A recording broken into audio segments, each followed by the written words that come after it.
விக்கிரக ஆராதனை. அதிகாரம் 12. உங்கள் பிதாக்களின் தேவனாகிய கர்த்தர் உங்களுக்கு சுதந்திரிக்க கொடுக்கிற தேசத்திலே நீங்கள் பூமியில் உயிரோடு இருக்கும் நாளெல்லாம் கைக்கொண்டு நடக்க வேண்டிய கட்டளைகளும் நியாயங்களும் ஆவன. நீங்கள் துரத்திவிடும் ஜாதிகள் தங்கள் தேவர்களை சேவித்த உயர்ந்த மலைகளின் மேலும் மேடுகளின் மேலும் பச்சையான சகல மரங்களின் கீழுமுள்ள இடங்களையெல்லாம் முற்றிலும் அழித்து அவர்கள் பலிபீடங்களை இடித்து அவர்கள் சிலைகளை தகர்த்து அவர்கள் தோப்புகளை அக்கினியால் சுட்டெரித்து அவர்கள் தேவர்களின் விக்கிரகங்களை நொறுக்கி அவைகளின் பேரும் அவ்விடத்தில் இராமல் அழியும்படி செய்ய கடவீர்கள். உங்கள் தேவனாகிய கர்த்தருக்கு நீங்கள் அப்படி செய்யாமல், பரிசுத்த வேதாகமத்தில் முதல் வசனமாக ஆதியிலே தேவன் வானத்தையும் பூமியையும் சிருஷ்டித்தார் என்று சொல்லப்பட்டிருக்கிறது. ஆதியிலே தேவன் இருந்தார் என்பது அடிப்படை சத்தியம். தேவன் இருக்கிறார் என்பதும் தேவன் ஒருவரே என்பதும் பரிசுத்த வேதாகமத்தின் ஆதார சத்தியமாகும். இஸ்ரவேல் புத்திரர் கர்த்தரை மாத்திரமே ஆராதிக்க வேண்டும். அவர்கள் கர்த்தரை தவிர வேறு அந்நிய தேவர்கள் எதையும் ஆராதிக்க கூடாது. இஸ்ரவேல் ஜனத்தார் தங்களுக்கு விக்கிரக தெய்வங்களை உண்டு பண்ணவும் கூடாது. கர்த்தரை ஆராதிக்கிறவர்கள் அவரை ஆவியோடும் உண்மையோடும் ஆராதிக்க வேண்டும். தம்முடைய ஜனம் தம்மை எப்படி ஆராதிக்க வேண்டும் என்று கர்த்தர் இஸ்ரவேல் ஜனத்தாருக்கு நியமனம் செய்திருக்கிறார். இஸ்ரவேல் புத்திரர் கானான் தேசத்திற்குள் பிரவேசிக்கும் போது அவர்கள் கர்த்தரை மறந்துவிடக்கூடாது. கர்த்தரே அவர்களை கானான் தேசத்திற்கு அழைத்து வந்திருக்கிறார். இஸ்ரவேல் ஜனத்தார் கானான் தேசத்திலே கர்த்தரை எவ்வாறு ஆராதிக்க வேண்டும் என்பது பற்றி மோசே அவர்களுக்கு போதிக்கிறார். மோசே இஸ்ரவேல் புத்திரரை நோக்கி, உங்கள் பிதாக்களின் தேவனாகிய கர்த்தர் உங்களுக்கு சுதந்திரிக்க கொடுக்கிற தேசத்திலே நீங்கள் பூமியில் உயிரோடு இருக்கும் நாளெல்லாம் கைக்கொண்டு நடக்க வேண்டிய கட்டளைகளும் நியாயங்களும் ஆவன என்று சொல்லி தன்னுடைய பிரசங்க செய்தியை ஆரம்பிக்கிறார். இந்த வசன பகுதியில் பழைய பிரமாணங்கள் புதிய விளக்கங்களோடு மறுபடியும் சொல்லப்பட்டிருக்கிறது. 40 வருஷ காலமாக இஸ்ரவேல் புத்திரர்கள் வனாந்திரத்தில் அலைந்து திரிந்தார்கள்.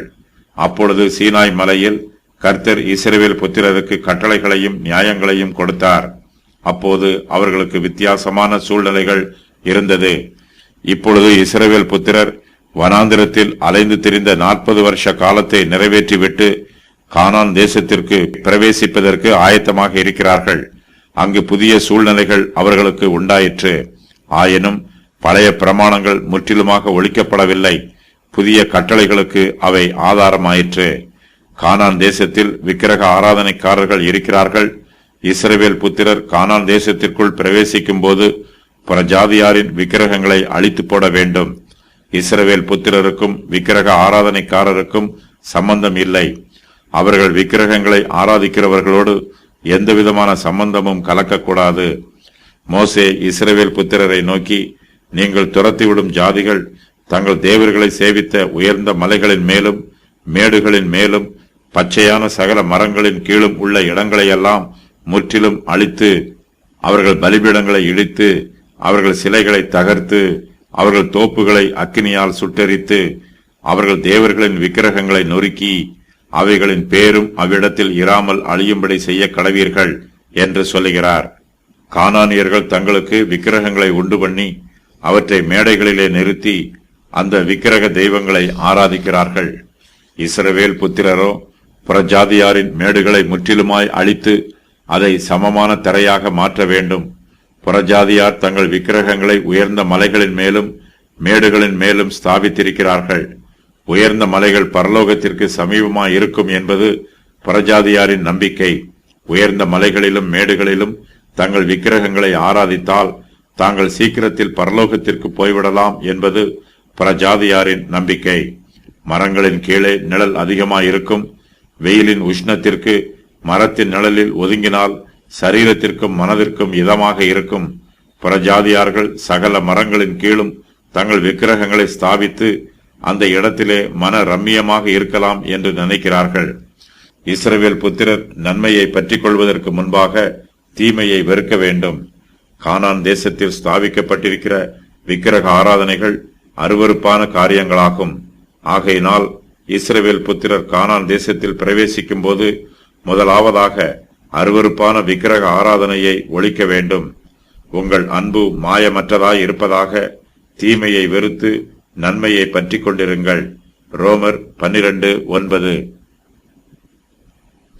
கர்த்தரை ஆராதிக்கிறவர்கள் அவரை மாத்திரமே ஆராதிக்க வேண்டும். அவர்கள் வேறு அந்நிய தெய்வங்களை ஆராதிக்க கூடாது. இஸ்ரவேல் புத்திரர் தம்மை மாத்திரமே ஆராதிக்க வேண்டும் என்பது கர்த்தருடைய ஆராதனை பிரமாணமாகும். தேவனுடைய ராஜ்யமானது மனுஷருடைய இருதயங்களிலும் இந்த பூமியில் உள்ள ஸ்தலங்களிலும் ஸ்தாபிக்கப்படுகிறது. சாத்தானுடைய ராஜ்யம் அழிக்கப்பட்டு அந்த அழிவுகளின் மேல் தேவனுடைய ராஜ்யம் ஸ்தாபிக்கப்பட வேண்டும். தேவனுடைய ராஜ்யமும் சாத்தானுடைய ராஜ்யமும் ஒரே இடத்தில் அருகருகே இருக்க முடியாது. கிறிஸ்துவுக்கும் பிசாசுக்கும் சம்பந்தமும் இல்லை, ஐக்கியமும் இல்லை. கானான் தேசத்தில் வாசம் பண்ணுகிற பிரஜாதி ஜனங்கள் விக்கிரகங்களை ஆராதிக்கிறார்கள். தங்கள் அந்நிய தேவர்களை அவர்கள் உயர்ந்த மலைகளின் மேலும் மேடுகளின் மேலும் பச்சையான சகல மரங்களின் கீழும் சேவிக்கிறார்கள். இஸ்ரவேல் புத்திரர் விக்கிரகங்களை அழித்து போட வேண்டும். அவர்கள் விக்கிரக ஆராதனையில் பங்கு பெறக்கூடாது. கர்த்தருடைய ஜனம் கர்த்தரை மாத்திரமே ஆராதிக்க வேண்டும். புறஜாதியார் விக்கிரகங்களை ஆராதிப்பது போல இஸ்ரவேல் ஜனத்தார் கர்த்தரை ஆராதிக்க கூடாது. உங்கள் தேவனாகிய கர்த்தருக்கு நீங்கள் அப்படி செய்யாமல் என்று மோசே இஸ்ரவேல் புத்திரருக்கு சொல்லுகிறார். அப்படி செய்யாமல் என்னும் வாக்கியத்திற்கு புறஜாதி ஜனங்கள் தங்கள் அந்நிய தேவர்களை உயர்ந்த மலைகளின் மேலும் மேடுகளின் மேலும் பச்சையான சகல மரங்களின் கீழும் ஆராதிப்பது போல ஆராதியாமல் என்பது பொருளாகும். உயர்ந்த மலையின் மேலும் மேடுகளின் மேலும் உள்ள இடங்களை எல்லாம் முற்றிலும் அழிக்க வேண்டும். கர்த்தர் சர்வ வியாபகராக இருந்த போதிலும் தாம் தெரிந்தெடுக்கும் இடத்தில் இஸ்ரவேல் புத்திரர்கள் தம்மை ஆராதிப்பதற்காக அங்கு வரவேண்டும் என்று சித்தம் கொண்டிருக்கிறார். கர்த்தரை ஆராதிக்கிறவர்கள் அவருடைய ஆராதனை பிரமாணத்திற்கு கீழ்ப்படிந்து அவரை ஆராதிக்க வேண்டும். கர்த்தருடைய ஆராதனை பரிசுத்தமானது. கர்த்தரை தொழுது கொள்கிறவர்கள் அவரை ஆவியோடும் உண்மையோடும் தொழுது கொள்ள வேண்டும். கர்த்தர் பரிசுத்தர். கர்த்தரை ஆராதிக்கிறவர்களும் பரிசுத்தமாய் இருக்க வேண்டும். நம்முடைய ஆராதனையும் பரிசுத்தமானது.